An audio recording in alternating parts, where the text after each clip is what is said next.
So this next part is a speech from Aeneas to the ghost of Hector. Okay, so we start with a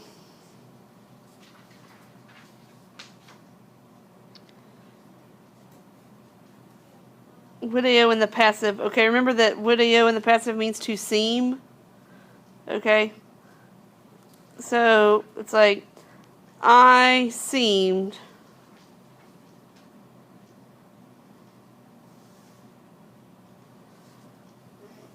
then ultra is like, of my own accord. So maybe be better to put that first. Like, of my own accord, or voluntarily, I seemed. And then this is nominative, and that's nominative. This is a PAP, right? Crying myself.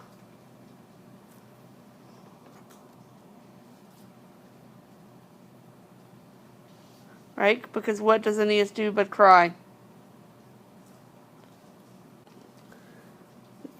That vide bar on the previous line takes a complementary infinitive. So that's what these infinitives are doing right here.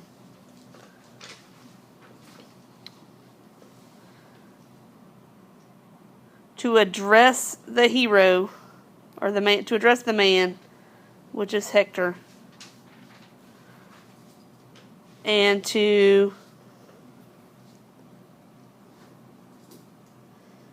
express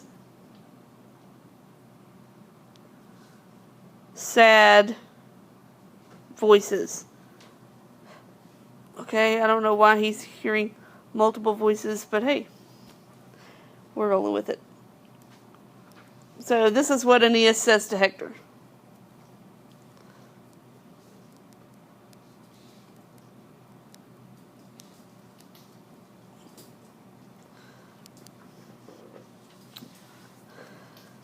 Okay. O light of Troy. That's almost as good as O 3 or 4 times blessed, but you know. O light of Troy. O most faithful hope of the Trojans. Wait, is the first one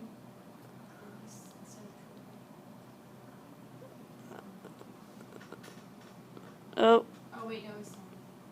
No, it's Trojans. Danaum is Greek. Yeah, that's what I said. Okay. And this next line is like ERE equals ERUNT. So you got, what such great delay held you.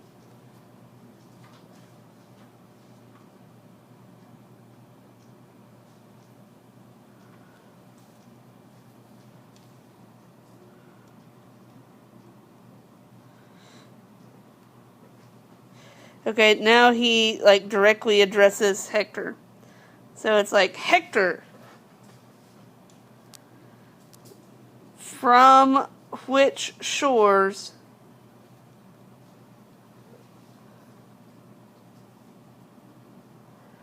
do you come?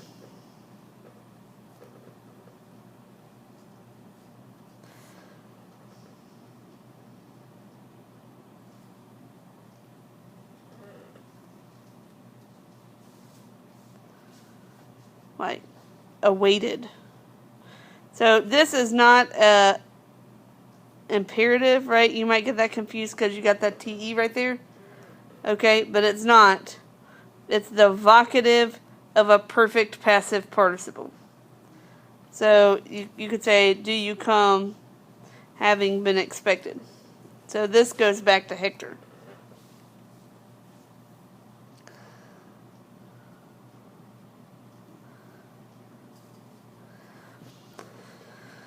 Okay, so then your note says that this ud is how.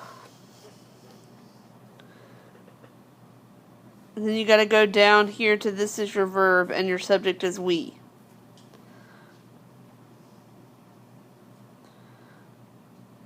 So how we look at you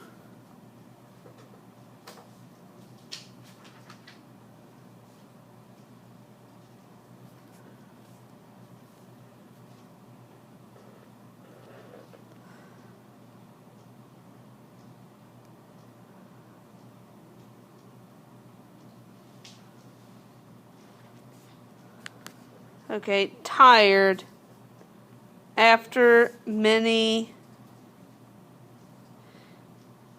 deaths of your, like, people.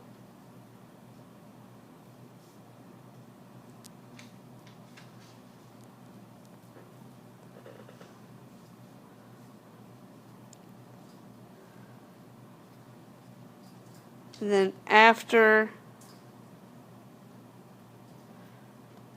various labors of both men and of the city.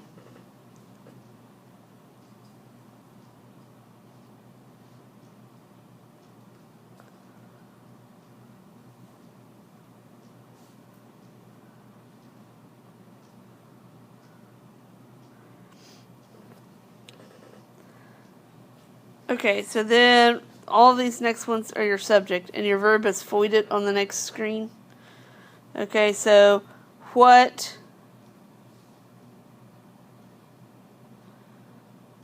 indignant or unworthy cause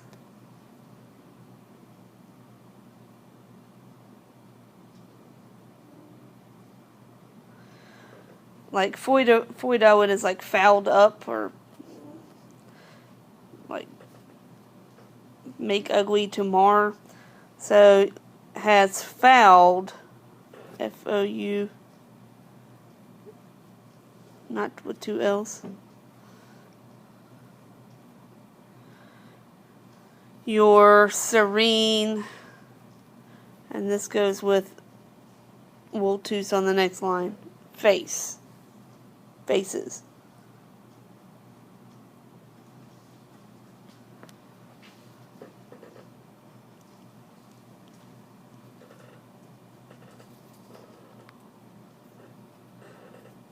Okay, so that was your verb, and that's your deal. Or, why do I see these wounds?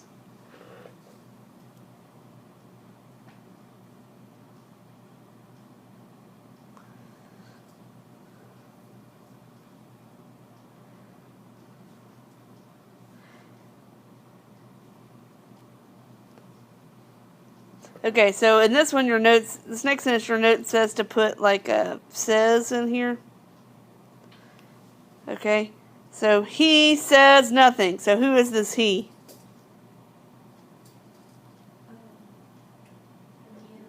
Hector. It's Hector.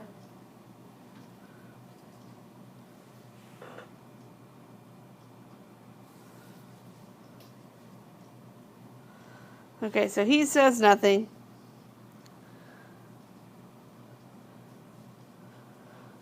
Who else says nothing in the Aeneid back to Aeneas when he says something, questions him about something? Dido. In the underworld. Okay, nor does he stay, does he delay me, or delay with me asking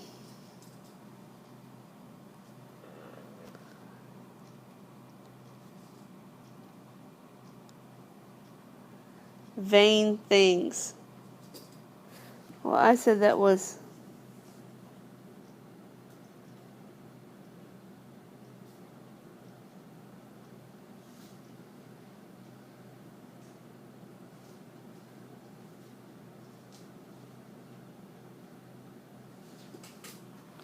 yeah. But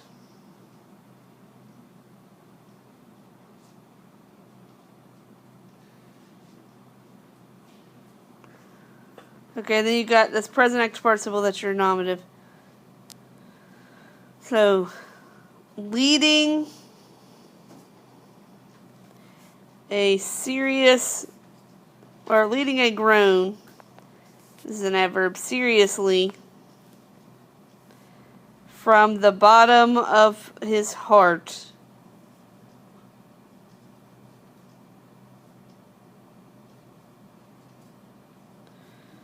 He says, okay, so then this next part is Hector talking to Aeneas, right? Hector's ghost to Aeneas. He says,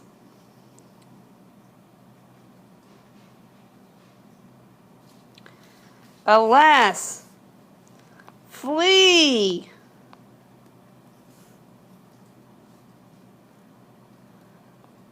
And then this is like a evocative, like goddess born.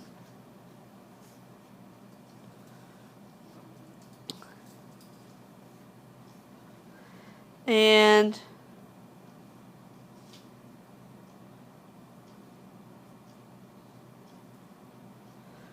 I have snatch.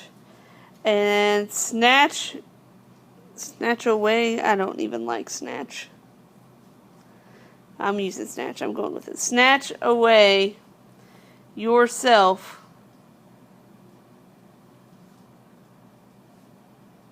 with these flames.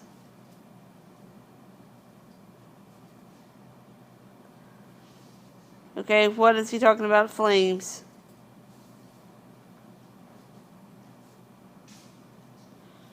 He's talking about the hearth fire.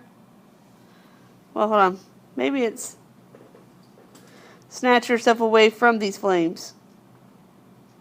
I think that would be better. So it would be an ablative of separation. Right? Because Troy is burning. The enemy, talking about the Greeks, hold the walls.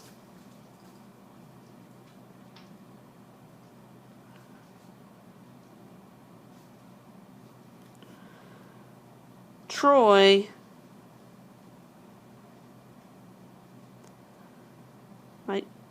this is like a rushing forth like a whirlwind. So Troy rushes down from its high summit.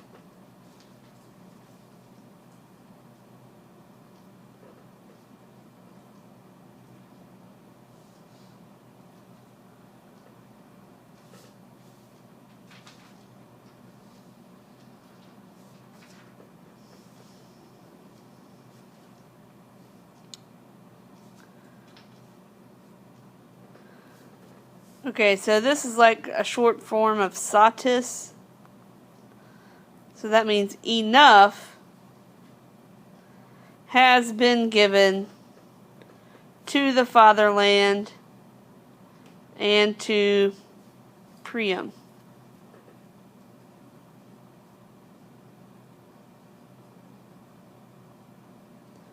Who was Priam?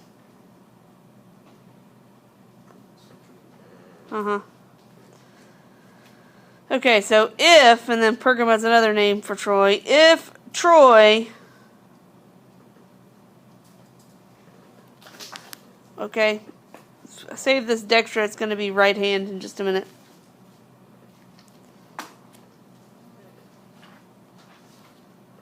Were able, and this is a present passive infinitive. If Troy were able to be defended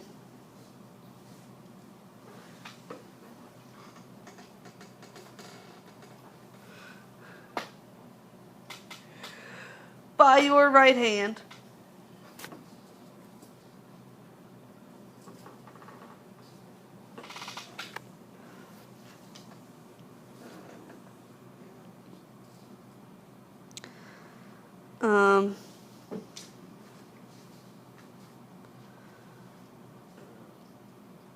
I don't really know why it's...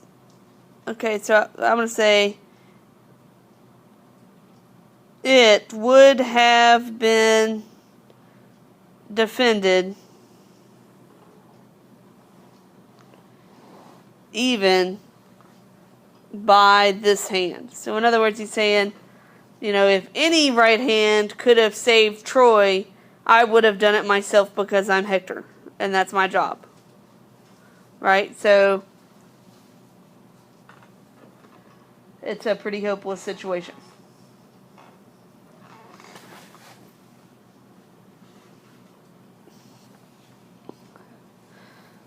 Okay, so then we got Troy entrusts to you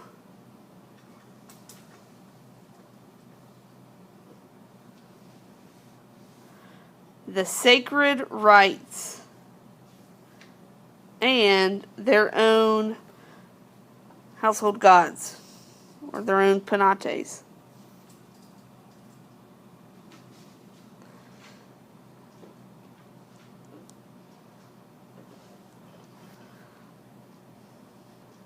Seize them, or I guess seize these companions of your fates. Okay, so, right, this is pietas, right? You have to do this because it's been entrusted to you to do this.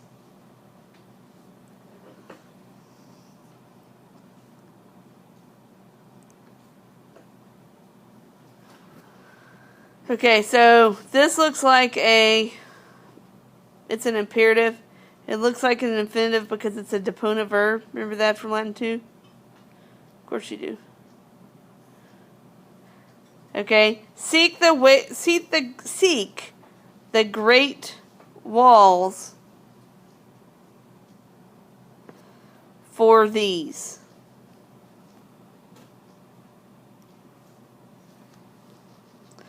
Like for these penates, right? That's a dative of reference.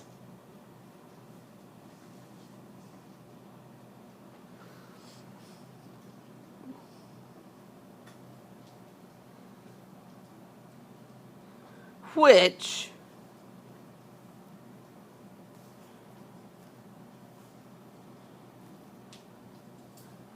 is talking about the walls, right?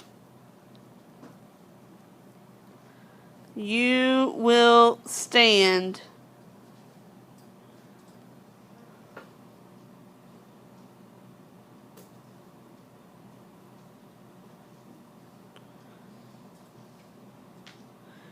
finally, and then this is an ablative absolute, with the sea having been wandered over.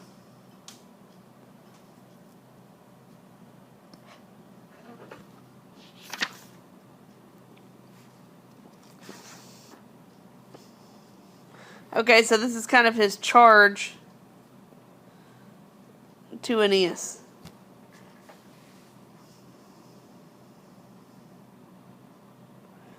Okay, and I think this is present subjunctive because it's in a relative clause of characteristic, right? It's like, you're the type of man that we need to do this job.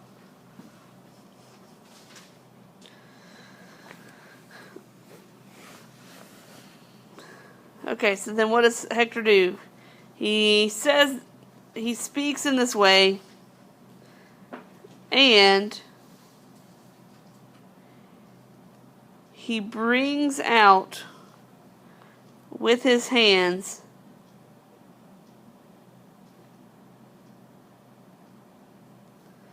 the headbands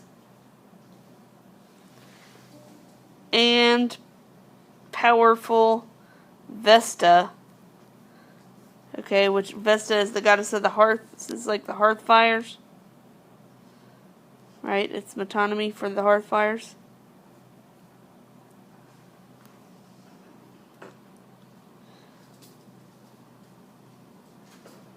And the eternal fire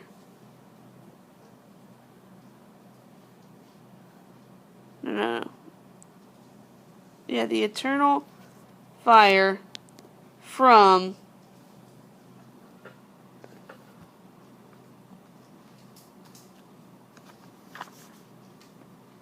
the innermost shrines.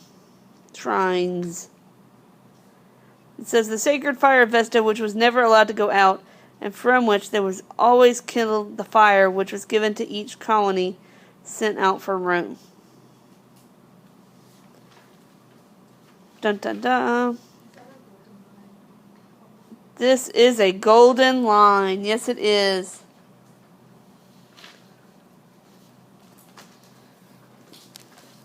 Because look how it's like, the hope of Rome from within. I know. What can I say? It's awesome. Okay, so what do you think Aeneas does? Cries. Well, he cries. Do you think he takes Hector's advice? No, of course not, right? This would be a very short poem. Okay, so he rushes back in. He, finds a few of his men and rushes back in to try to save Troy. Dun, dun, dun.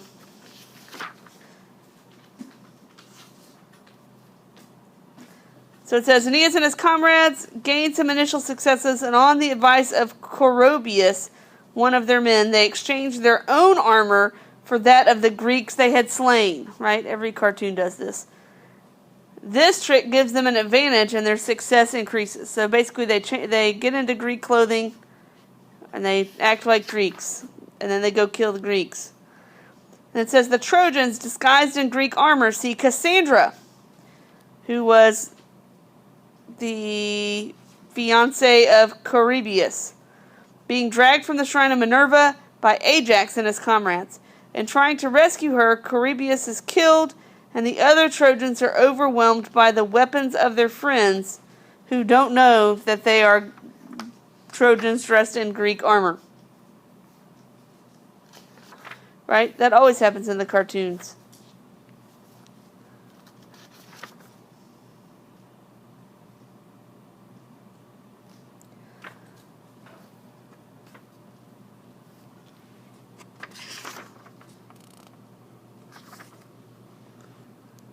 Okay, so where we pick back up, I think, is when Troy actually falls.